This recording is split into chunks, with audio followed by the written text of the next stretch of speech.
Hi friends, welcome to Sai K V channel. இன்றைக்கி வந்து சூப்பரான ஒரு வீடியோ தான் பார்க்க போகிறோம். நீங்கள் இந்த பொருளில் தான் இதை செஞ்சுருக்கீங்க அப்படின்னு சொன்னால் யாருமே நம்ப மாட்டாங்க. அந்த அளவு சூப்பராக இருக்குங்க. வீடியோவை முழுசாக ஸ்கிப் பண்ணாமல் பாருங்கள். மறக்காமல் சப்ஸ்கிரைப் பண்ணிக்கோங்க. வாங்க இப்போ வீடியோக்குள்ளே போகலாம். குழந்தைங்களுக்கு இப்போ சம்மர் லீவுங்கிறதுனால ஏதாச்சும் ஒன்று செஞ்சு கொடுக்க சொல்லி கேட்டுகிட்டே இருக்கிறாங்க. நம்ம வீட்டில் இருக்கிறத வச்சு எப்படி செய்யலாங்கிறத வாங்க பார்க்கலாம். நான் வந்து இப்போ முதல்ல இதுக்கு சர்க்கரை வந்து எடுத்து இதை வந்து கேரமல் பண்ணிக்கிறேன். தண்ணி வந்து அதிகமாக சேர்த்துடக்கூடாது.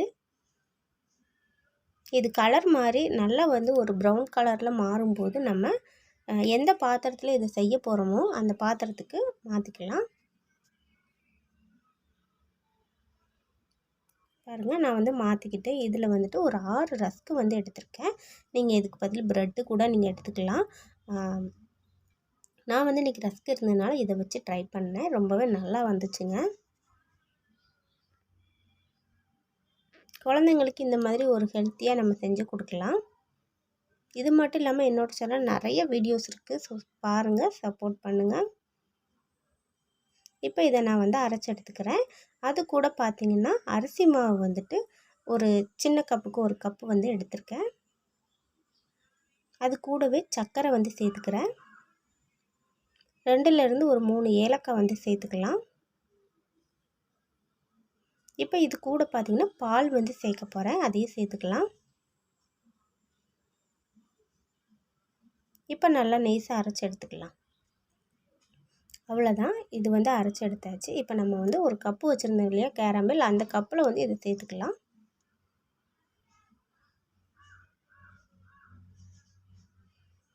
அடுத்ததாக பார்த்திங்கன்னா நான் வந்து இட்லி பானை வந்து அடுப்பில் வச்சுருக்கேன். தண்ணி வந்து கொதிச்சிருச்சு. அதில் இட்லி தட்டை வந்து நம்ம திருப்பி மூடி போட்டுக்கலாம். அப்போ தான் அந்த பவுல் வந்து நிற்கும். அதனால் இப்போ வந்து இதை வந்து ஒரு 20 நிமிஷம் வந்து நான் வேக வச்சு எடுத்துக்கிறேன். திருப்பி 20 நிமிஷத்துக்கு அப்புறம் பார்த்தேன். தொட்டு பாருங்கள், இல்லை ஒரு குச்சி வச்சு இது பண்ணி பாருங்கள். நல்லா வந்து வெந்திருந்துச்சு. அவ்வளோதான். இப்போ ஒரு பிளேட்டுக்கு மாற்றிக்கலாம்.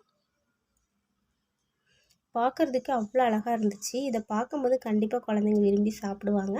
இதே மாதிரி நிறையா வந்துட்டு நம்ம விலாகில் வந்துட்டு இனிமேல் பார்க்கலாம். குழந்தைங்களுக்கு லீவுங்கிறதுனால தினம் ஒரு வீடியோ வந்து நம்ம பார்க்க போகிறோம். ஸோ அதனால் கண்டிப்பாக சப்ஸ்கிரைப் பண்ணி வச்சுக்கோங்க. இது வந்துட்டு நம்ம ஒரு பர்த்டேன்னா கூட நம்ம இந்த மாதிரி ஒரு கேக் வந்து வீட்டிலே செஞ்சுக்கலாம். என்னோடய வீடியோ பிடிச்சிருந்தா ப்ளீஸ் லைக் பண்ணுங்கள், மறக்காமல் சப்ஸ்கிரைப் பண்ணுங்கள். அடுத்த ஒரு வீடியோவில் அடுத்த ஒரு ரெசிபியில் பார்க்கலாம். பாய்.